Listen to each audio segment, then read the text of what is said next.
আফগানিস্তানের দিকে তাকান, আফগানিস্তানের মানুষ পলিথিনে করে লক্ষ টাকা নিয়ে ঘুরতেছে, কোনো চুরি ডাকাতি নাই।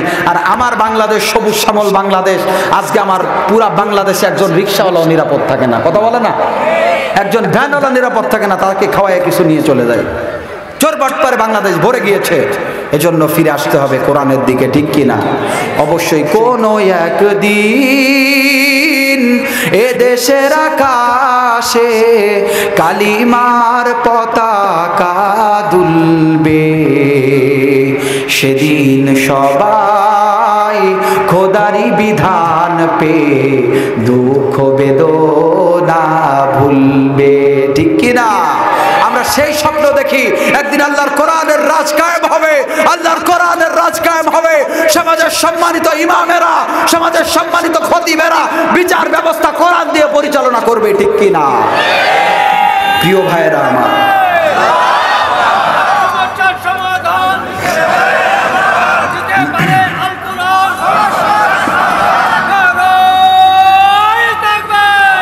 আল্লাহ কবুল করুন, সবাই পড়ে আমিন। প্রিয় ভাইয়েরা আমার, তাইলে সাকিব গোত্রের মানুষেরা বললেন, তখন আল্লাহ বললেন তোমরা যদি ইমানদার নিজেকে দাবি করো। আমরা বললাম যে হুজুর, ওই যে যা বলছিলাম, আব্দুল কাদের ভাই তো নিজের ইমানদার দাবি করে মসজিদের সভাপতি, মাহফিলের সভাপতি হয়ে বসে আছে। আল্লাহ বলতেছে যে না, তোমরা তো ভিতরের খবর জানো না। এবার রাগ করতেছেন না তো? মানে ভালোবাসার মানুষ বলে নাম বলতেছি। আল্লাহ বলতেছে যে না, অমিদান নাসি মাইয়াকুলু আমান্না বিল্লাহি ওয়া বিল ইয়াউমিল আখিরি ওয়া মা হুম বিমুমিনিন। ওরে মাহমুদুল হাসান শুনো, ও যতই ওর নিজের স্বার্থের জন্য দাড়ি লাগাক, টুপি লাগাক, পাঞ্জাবি লাগাক, মসজিদ মাদ্রাসায় দান করুক, ও খতম তারাবি পড়াক, ও বাপ মারা গেলে পরে কোরআন খতম সারা এলাকায় করাক না কেন, আমি আল্লাহ বললাম ওয়া বিল ইয়াউমিল আখিরি, ও আখিরাতের উপরে ঈমান আনলেও পরে আমি বললাম ওর মুখ আর অন্তর এক না, ওয়া মা হুম বিমুমিনিন, ও ঈমানদার না, ও ঈমানের দোকান, ঠিক কিনা? কারণ ইমানদার সহজ জিনিস না। ইমানদার হইতে গেলে যুদ্ধের ময়দানে গেলে, কোন যুদ্ধের ময়দানে ইমানদারের বুকে যদি গুলি না লাগে, পিঠে গুলি লাগে, বুঝতে হবে ইমানদার না, মুনাফিক, ঠিক কিনা? ইমানদার ইমানি পরীক্ষা দিতে হয়। ওয়ালা নাবলুয়ান্নাকুম বিশাইইন মিনাল খাউফ ওয়াল জু' ওয়া নাকসিম মিনাল আমওয়ালি ওয়াল আনফুসি ওয়াস সামারাত। অত্যাচার দিয়ে, বিপদ দিয়ে, চাকরি নষ্ট দিয়ে, ফসল নষ্ট দিয়ে, ক্ষেত খামারি নষ্ট দিয়ে, ফাঁসির কাস্টে ঝুলে ইমানের পরীক্ষা দিতে হয়। ইমানের পরীক্ষা দিয়ে দিয়ে খাঁটি হলে আল্লাহ তাআলা সার্টিফিকেট দেয়, আউলাইকা হুমুল মুক্তাদুন, এবার তুমি সফলকাম, এবার জান্নাতে, ঠিক কিনা? প্রিয় ভাইরা আমার, ইমানদার হতে পারবো তো ইনশাআল্লাহ? এইবার কিছু সাহাবী ভয়ে আতঙ্কিত হয়ে গিয়েছে। ইয়া রাসূলুল্লাহ, ইয়া হাবিবাল্লাহ, আপনি যে সুদের কথা বললেন, একটু গরম চা, আপনি যে সুদের কথা বললেন, ওগো নবীজি, আমরা তো সুদ বুঝি না।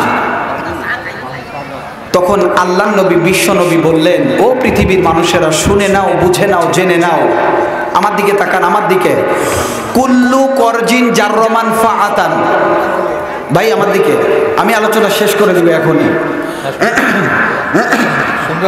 প্রিয় ভাইরা আমার, আলোচনা বুঝেন, সুদ কাকে বলে এটা বুঝাই দিই, সমস্যা নাই তো?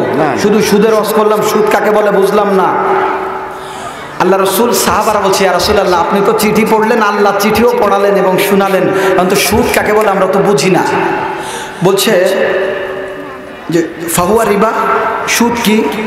আল্লাহ রসুল বলে, কুল্লু করজিন জাররমান ফাআতান ফাহুয়া রিবা। চিৎকার দিয়ে পড়ুন আল্লাহু আকবার।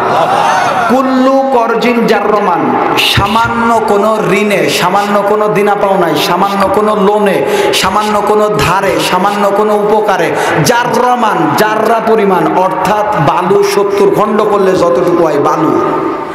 ভাই সাউন্ড একটু কেমন যেন হচ্ছে, ক্লিয়ার করে ছেড়ে দেন। প্রিয় ভাইরা আমার, আল্লাহ নবী, বিশ্ব নবী বলছে যে বালুকে 70 খণ্ড করলে হয় জাররা। তাইলে কুল্লু করজিন জাররমান, কোনো কর্জে, কোনো হাসানায়, কোনো দেনা পাওনায়, জাররমান ফাআতান, যে সামান্য পরিমাণ লাভ খুঁজে, তাতে কথার দ্বারা হোক আর চাকরির দ্বারা হোক। আমি আপনাদেরকে বুঝাই, আব্দুল কাদের ভাই আমাকে একটা মাহফিল দিল, আমি আমার দ্বারা বুঝাই, আমাকে একটা মাহফিল দিল, আমি 2 দিন পরে খালি ভাইরে ফোন দিলাম, ভাই আপনি ভালো আছেন, এই আছেন, সেই আছেন। অর্থাৎ এই যে মাহফিলকে কেন্দ্র করে ভাইয়ের কেয়ার করলাম, অর্থাৎ জাররমান ফাআতান, ভাইকে সামান্য ইহসান করলাম, এটা ফাহুয়া রিবা, এটা সুদ।